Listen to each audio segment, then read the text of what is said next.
మార్చి 21 వరకు AP budget సమావేశాలు. BAC మీటింగ్లో నిర్ణయం. ఫిబ్రవరి 28న ఏపీ బడ్జెట్.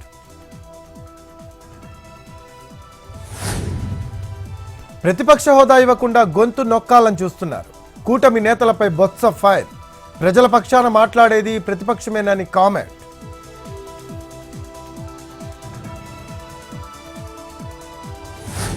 తెలంగాణలో అమెజాన్ కార్యకలాపాల విస్తరణ. హైటెక్ సిటీలో న్యూ టెక్నాలజీ ఇన్నోవేషన్ సైట్ ప్రారంభం.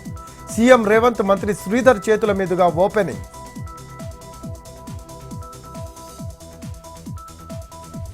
అభద్రతతోనే రాష్ట్ర ప్రభుత్వం పాలన సాగిస్తోంది. ఉప ఎన్నికలు రావడం ఖాయమన్న బీజేపీ ఎంపీ లక్ష్మణ్.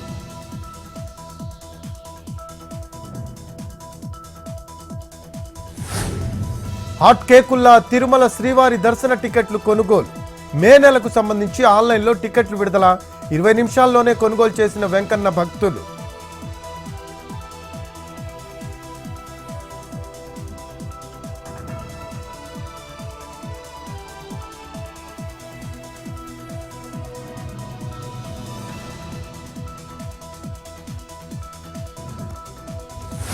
తూర్పుగోదావరి జిల్లాలో అక్రమ ఇసుక రవాణా. నల్లజర్లలో అక్రమంగా ఇసుక తరలిస్తున్న లారీలు సీజ్.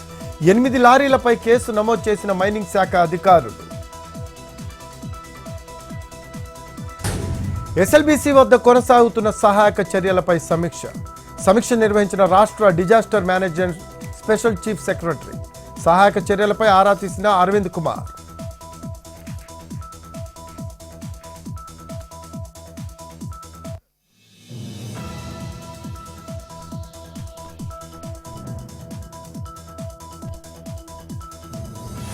రాజలింగం మర్డర్ పై కొనసాగుతున్న దర్యాప్తు. లోకల్ పోలీసులు పట్టించుకోవడం లేదని రాజలింగం భార్య ఆరోపణ.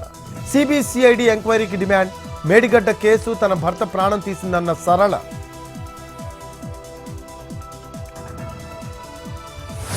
కూకట్పల్లి బీఆర్ఎస్ లో భారీ చేరికలు. Congress party youth leader Madhu ఆధ్వర్యంలో 100 మంది చేరిక. సీఎం రేవంత్ పై ఎమ్మెల్యే మాధవవరం విమర్శలు.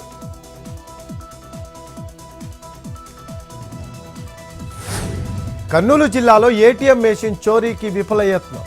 ఏటీఎంను పెకిలించి వాహనంలో తరలించిన దుండగులు. గమనించి అడ్డుకున్న యువకులు. ఏటీఎంను వదిలి దొంగలు పరార్.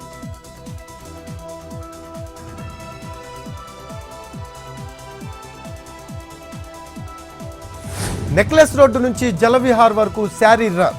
చీరకట్టులో పాల్గొన్న 3000 మంది మహిళలు. మహిళా సాధికారత, స్వేచ్ఛాయుత జీవితం, ఆరోగ్యంపై అవగాహన.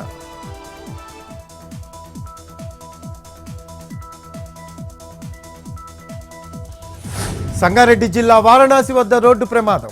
బైకుని తప్పించబోయి టిప్పర్ను ఢీకొన్న కారు. 3 అక్కడికక్కడే మృతి. మరో 3కి తీవ్ర గాయాలు. ఒకరి పరిస్థితి విషమ.